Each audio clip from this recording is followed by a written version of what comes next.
আসসালামু আলাইকুম। নতুন একটি ভিডিওতে সবাইকে শুভেচ্ছা এবং অভিনন্দন। এই যে সিবিজেড মোটরসাইকেলটা দেখতে পাচ্ছেন, সিবিজেড হিরো হোন্ডা, এটার প্রবলেমটা হচ্ছে যে সামনের চাকা ব্রেক করলে হাইড্রোলিক ব্রেক চাপ দিলে চাকা জ্যাম হয়ে যায়। জ্যাম হওয়ার তো কয়েকটা কারণ থাকে। অনেক সময় দেখা যায় যে হাইড্রোলিক বাকেট খারাপ থাকে বা হাইড্রোলিক ডিস্ক চেম্বার খারাপ থাকে বা ডিস্ক ক্যালিভার।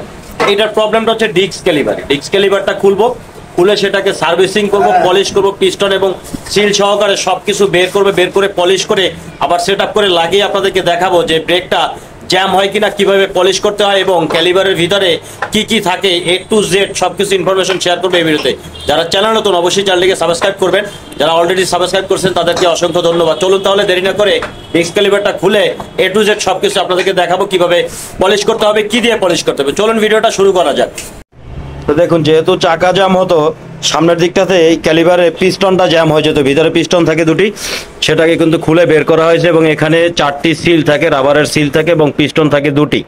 এই পিস্টনগুলো অনেক সময় জ্যাম হয়ে যায়। দীর্ঘদিন বাইক চললে পানি যাওয়ার কারণে, ধুলোবালি ময়লা যাওয়ার কারণে গরম হয়, ঠান্ডা হয়, হিট হয়, এগুলো এই জায়গাটা তো অনেক সময় ময়লাগুলো গিয়ে কার্বন জমে যায়। জমার ফলে বা ব্রেক অয়েল যেহেতু ভিতরে থাকে, ব্রেক অয়েলগুলো অনেক সময় জমে আঠার মতো হয়ে যায়, ভিতরে শক্ত হয়ে যায়। এগুলোকে এভাবে পলিশ করে দিতে হয়। দেখুন, এটা শুধু পানি দিয়ে 0 সিরিজ পেপার দিয়ে এভাবে ঘষে পলিশ করে দিতে হয়। পিস্টন থাকে, সেই পিস্টনগুলোকে পলিশ করে দিতে হয়। এই হাইড্রোলিক ডিস্ক ক্যালিভারের ভিতরে কি কি থাকে সেটা একটু ক্লিয়ার করে আপনাদেরকে দেখাই। অনেকেই জানেন না হয়তো কি থাকে। এই যে দেখুন, এভাবে এই যে পিস্টন থাকে একটি এবং এখানে আরও একটি রাখা আছে, এই যে একটি পিস্টন।